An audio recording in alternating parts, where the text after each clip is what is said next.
In die nuus vanaand, die DA lê korrupsieklagte teen adjunkt-president Paul Mashatile by Kaapstad Sentrale Polisiekantoor.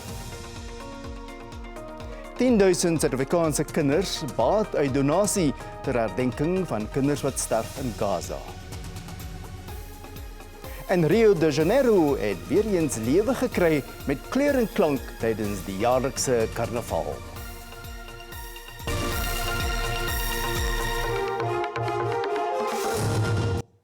Goeienaand en welkom by die bulletin. Die DA sê die korrupsieaanklagte wat hy teen adjunkt-president Paul Mashatile gelê het, kan nie maklik onder die mat ingevee word nie. Partyleier John Steenhuisen het 'n saak by die Kaapstad Sentrale Polisiekantoor geopen. Die DA sal ook parlementêre meganismes gebruik om die beweringe wat teen Mashatile gemaak is voort te sit. Die Demokratiese Alliansie sê die beweringe dateer terug na 2004 toe Mashatile die Gautengse LER van Finansies en Ekonomiese Sake was. Mashatile het na bewering sy gesag gebruik om sekere transaksies te beïnvloed en van sy beweerde optrede val glo onder die wet op korrupte aktiwiteite. Die DA beskuldig Mashatile ook daarvan dat hy die LP se gedragskode oortree het en dat hy die parlement mislei het deur nie sekere belange te verklaar nie. Die party sê sy optrede kon vermy gewees se lang verwagte leefstyl audits van sy kabinet wat hy in 2018 aangekondig het, afgehandel was. When you look at the depth of these allegations, had the lifestyle audits been done and completed in time, some of these allegations would have been picked up much earlier and the president would perhaps have been in a better position to reconsider that appointment of the deputy president then. Steenhuisen sê, hoewel korrupsie nie oornag uitgeroei kan word nie, moet daar gesien word dat die regering dit daadwerklik beveg. Hy sê dit begin by die implementering van 'n teenkorrupsie gevolgraamwerk. Remember, you only need to put a few big heads on spikes to start to let the message go out to the rest of the country that there are consequences for corruption. The problem with our approach to date is that we've always gone after the small fish, but there's never any of the big heads that end up as on spikes, showing South Africans that it doesn't matter who you are in society, how connected you are, that you will face the full might of the law. Die DA het Ramaphosa se kantoor oor die Mashatile aangeleentheid genader, maar die presidentsie het in 'n verklaring die party se tydsberekening en sy voorneme om met Ramaphosa te vergader sonder om formele klagte by die polisie te lê, bevraagteken. Die presidentsie het ook enigiemand met bewyse versoek om die betrokke owerhede te nader. Die kantoor van die adjunkt-president het SABC Nuus na die president se verklaring verwys en gesê hy het niks om by te voeg nie. Steenhuisen sê hy sal ook 'n afspraak met die valke oor die Mashatile aangeleentheid reël. Eybrebabie, SABC Nuus, Kaapstad. Die konstitusionele hof het die ANC se finale poging met koste van die hand gewys om te vermy om sy kaderontplooiing-rekords aan die DA te oorhandig. Die regerende party het 5 werkdae tyd om die volledige rekords van 1 Januarie 2013 af aan die oppositieparty te oorhandig. Die ANC het die grondwethof genader nadat die hoogste hof van appel verlede jaar in September bevind het dat sy aansoek nie 'n redelike kans vir welslaag het nie. Die appelhof het ook 'n kostebevel opgelê vir die regerende party se poging om 'n bevel van die Noord-Gautengse Hooggeregshof in die verband om te keer. Die DA het die hofbevel verkry as deel van sy poging om die ANC se kaderontplooiingsbeleid ongrondwetlik te laat verklaar.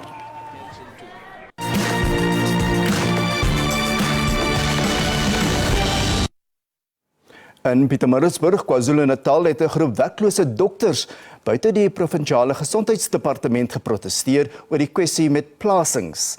Die gesondheidsminister Dr. Joe Phaahla het verlede week gesê die rede agter die probleem is begrotingsbeperkings.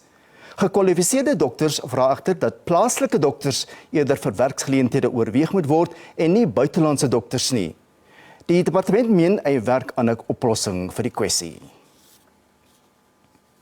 Westerse lande het die voormalige Amerikaanse president Donald Trump oor opmerkings oor die Noord-Atlantiese Verdragsorganisasie of NAVO tydens 'n verkiesingssaamtrek. Trump het vertel dat hy die leier van 'n Europese NAVO-lidland meegedeel het dat die VSA die land nie sal beskerm nie as sy verdedigingsbesteding onvoldoende is. Volgens Trump sal hy Rusland selfs aanmoedig om aan die land te doen net wat hy wil. Nou raming haal slegs 11 van die 31 NAVO-lidlande die ooreengekome verdedigingsbesteding van 2% van hulle bruto binnelandse produk.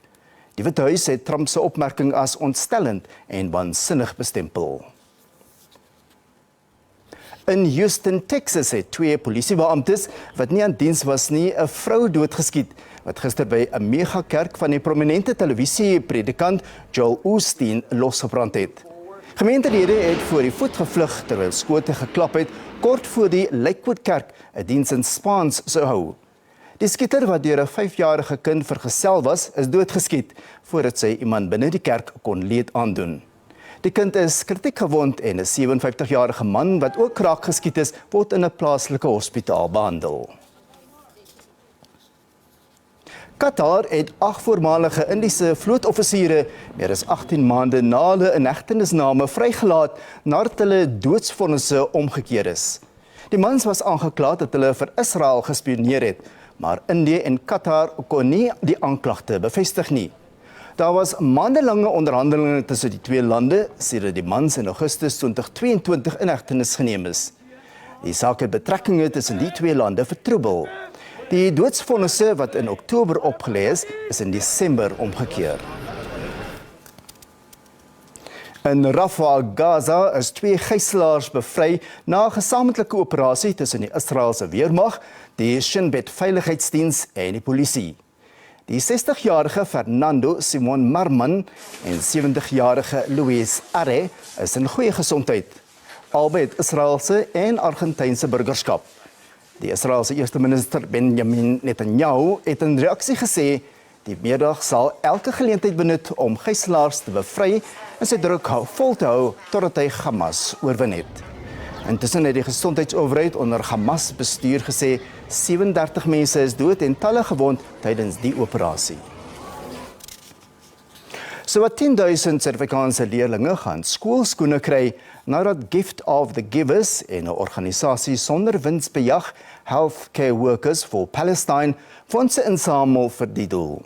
Die skenking verteenwoordig die meer as 10,000 kinders wat in Gaza dood is.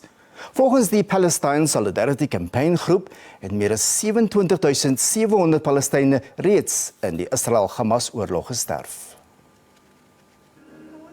Die Souls for Souls inisiatief is op die been gebring om elke kind wat in die oorlog dood is te onthou. Die landswye veldtog het dusver R500,000 ingesamel om die teiken van 10,000 pare skoolskoene te haal. Die opbrengs van die boek A Letter from Gaza to the World, wat tans R45,000 beloop, is ook aan die projek geskenk. Soldiers who look like they're barely out of high school. They're like 18, 19, 20. These are the enforcers of the racist policies of this government. And our children are sitting here and we are disadvantaging them. Met konflik wat in die gebied toeneem, bly dit 'n uitdaging om noodhulp by weerloses te kry. 20 days to move 3 trucks into Rafah. And the last part, 30 kilometers, took 13 days. And if anyway, just about 2 weeks ago, we managed to get another 8 trucks in. That was what easier than the first time round. We're preparing for the next consignment to go in. Suleiman sê ook 'n skietstilstand moet dringend bereik word. I need them to stop the genocide, the ethnic cleansing, the killing of innocent people. I need that immediately. And then to save those that have been wounded and are suffering and in pain. Leerlinge sal danksy Souls for Souls nie net van skoolskoene voorsien word nie, maar ook waardigheid. Ek kyk na die Afrikaans Nuus bulletin op SABC 2. So bly gerus ingeskakel. Ons gaan net hierna voort.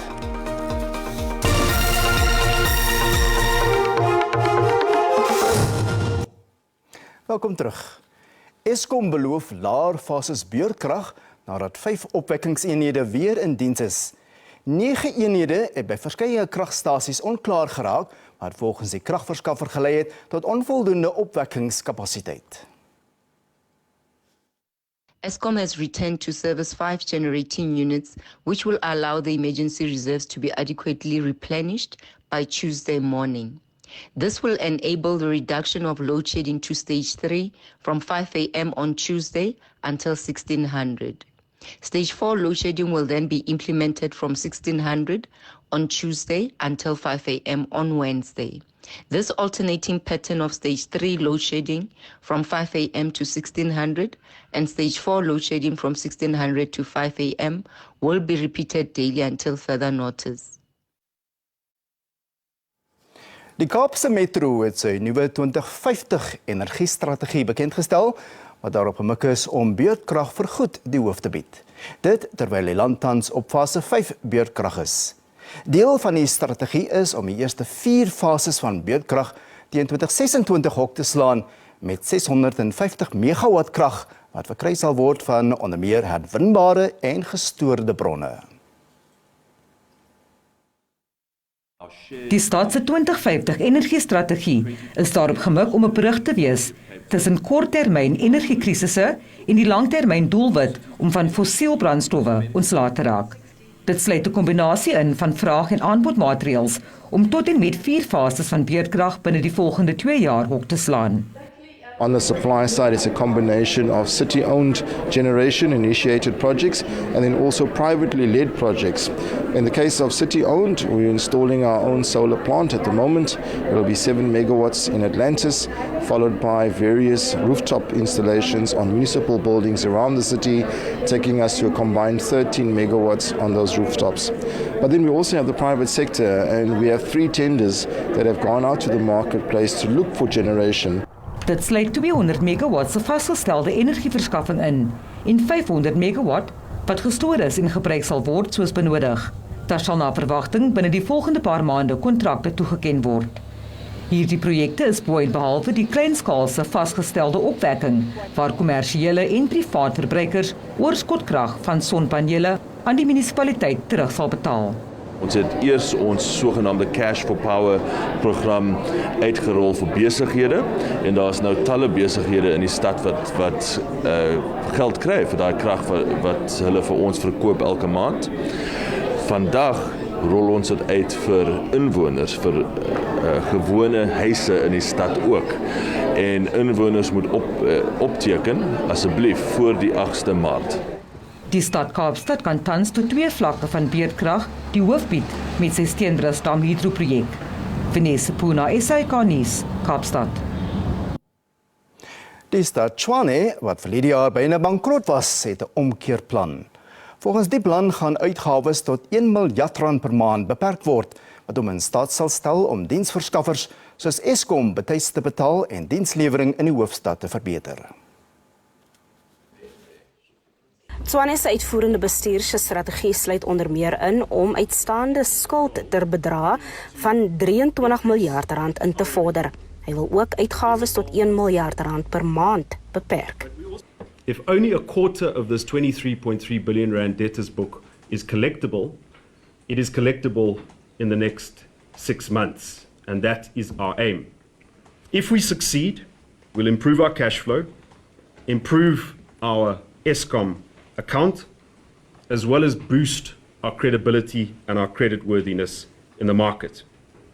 It will also buy us the time to fix longer-term problems, such as tariffs, and to achieve better value for money in supply chain management. Die stad gaan ook fokus om korrekte rekeninge uit te stuur en sy verhouding met inwoners te verbeter. Being responsible with public funds is much more than just about deficits and spreadsheets and revenue and everything that has been said. But it cuts down to the core of every relationship, which is trust between a government and the people that we are supposed to serve. Geloofwaardige ouditeur-generaal verslaas nog 'n mikpunt. From a transparency perspective, it's always key for us to demonstrate to members of the public that the funds that we are allocated and spent on a day-to-day basis, they are spent in a prudent manner through an improvement in the stage of our audit opinion. Just to delve deep in these 3 particular items, firstly, from a revenue enhancement perspective, the financial recovery and enhancement plan that has been presented, from our perspective, we deem this as a foolproof and solid plan that can assist us. Intussen het die stad Eskom genader vir skuldverligting vir sy rekening. Patricia Versaghi, SABC Nuus in Pretoria.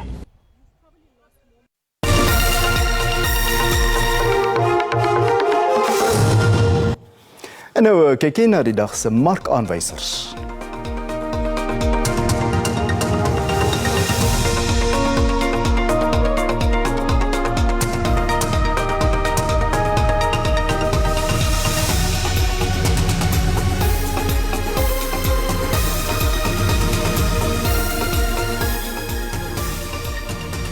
En ons het ongelukkig nie betyds die landbougewasse ontvang nie. Bly gerus ingeskakel, want Afrikaans Nuus gaan net na die advertensiebreek voort.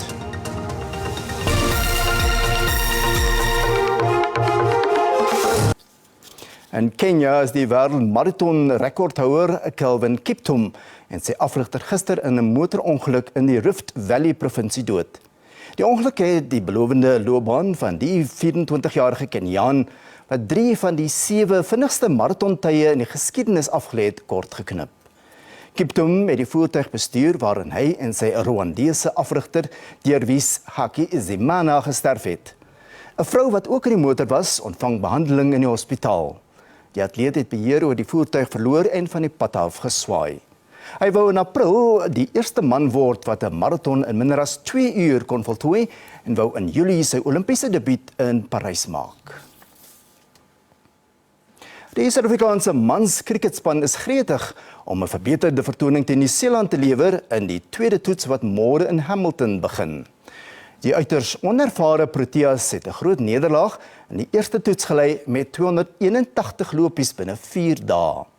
Die Protea-instaan-kaptein Neil Brand sê hulle sal hulle foute in die eerste toets of uit die eerste toets probeer regstel, veral in die bowlafdeling. Met 6 spelers wat hulle debuut in die eerste toets gemaak het, is die Proteas in alle fasette geklop. Die afrigter Shukri Conrad het na die wedstryd gesê die nederlaag was 'n wekroep vir die onervare spelers. Die groot nederlaag het die massiewe gaping in kwaliteit beklemtoon wat tussen die gereelde spelers en tweede of derde vlak spelers bestaan. Maar ten spyte hiervan hoop die Proteas op 'n verbeterde vertoning in die tweede toets. We were miles off. I said to the boys after, I think we were good for about 65% of the game.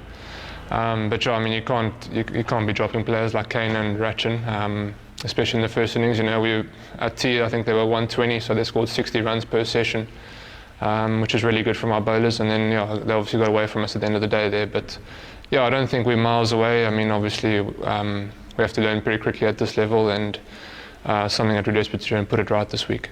Die Proteas se veldwerk en bowlwerk was na die wedstryd onder die soeklig. Die Nieu-Seelanders Kane Williamson en Rachin Ravindra, wat albei honderdtalle gemoker het, is in die eerste beurt laat val. Die tweede toets word op Seddon Park in Hamilton gespeel en sal om middernag Suid-Afrikaanse tyd begin. En ten slotte, Rio de Janeiro se top samba skole het skitterende vertonings met uitspattige vlotte en kostuums die naweek tydens die jaarlikse karnavalvieringe gelewer. Die paradekompetisie is een van die groot trekpleisters van die vieringe wat elke jaar die stad oorneem. Vanjaar het die 12 beste skole aan die parade deelgeneem en alles uitgehaal met die oog op die topposisie. Flamboyante vlotte, skitterende kostuums, voortreffelike tromspelers en swierige samba-meisies. Die samba-droom is die plek waar die paradekompetisie elke jaar gehou word. Samba-skole word verteenwoordig deur dansers, tromspelers en kunstenaars wat maandelang vir die geleentheid voorberei. Die kompetisie fokus op elemente soos koreografie, sang, vlotte, kostuums en die organisatoriese vaardighede van elke groep. Die groepe word streng beoordeel en elke jaar word 2 afgegradeer na die B-liga. Terwyl die optogte bekend is vir die feestelike atmosfeer wat dit skep, is die mededinging tussen samba-skole straf. Maar selfs die wat die knie moet buig, doen dit met 'n glimlag, want karnavaltyd in Rio is 'n unieke ervaring vir enige iemand wat dit bywoon of daaraan deelneem. Ja, op daai vrolike noot kom die Afrikaanse bulletin tot 'n einde. Ons groet tot môre aand. Totsiens.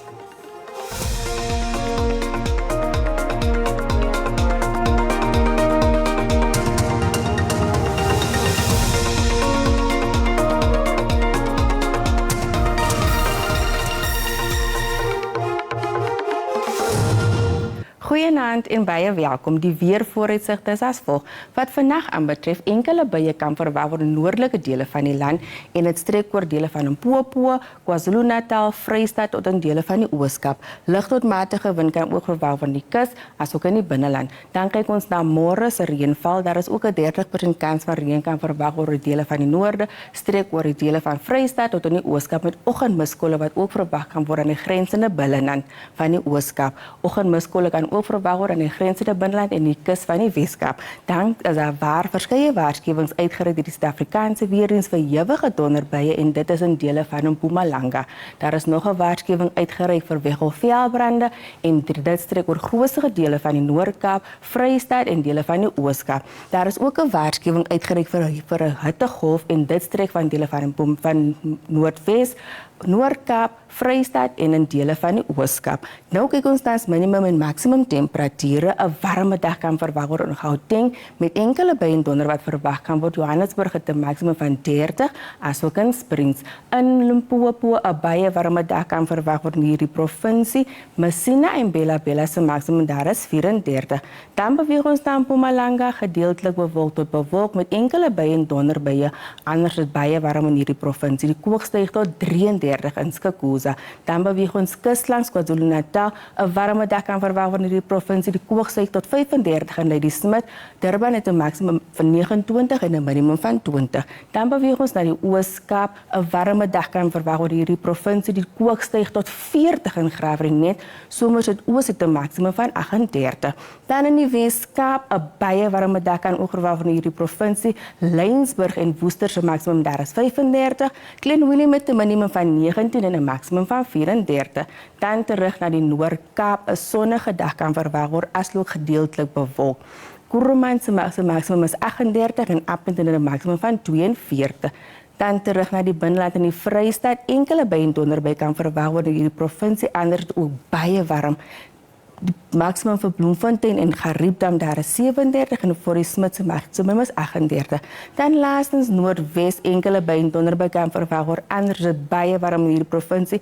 Taung het 'n maksimum van 37, Bloemhof se minimum daar is 36, Ottosdal en Wolmaranstad se maksimum daar is 35. Dit is in al van ons hier by die weersentrum. Geniet die aand.